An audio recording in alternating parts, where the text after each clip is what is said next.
Hola, ay, el pelo. Hola, Yayita. ¿Cómo andás? Bien, vos. Todo bien, Jordi. Venimos de nuestra colación. Graduación. Colación. Esto fue una colación. No, pará. Ay, fíjate. No quiero salir, no te ve. Ay, pará, no te veo. No se ve nada. No nos vayamos de tema. Hola, Lima. Hola, bueno, y fuimos al... ¿Cómo se llamaba eso? A Stroker. A Stroker, un lugar nuevo y novedoso. En donde podés comer y jugar al Y al bowling y al también. bowling.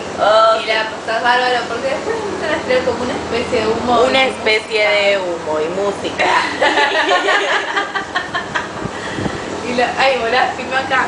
Y podés intentarla como en Sonic, ¿no? Para volar, me mata Sonic. Dejemos Sonic de un lado. El Lulima, te vas a agarrar la nariz con el ventilador. Ojalá se me la corte un poquito. Ay, qué graciosa que sos, Lulima. Realmente me impresiona tú. Risa de... Volá, estás en el ventilador. ¿Qué ventilador la gente? Eso no es un ventilador, es si vos...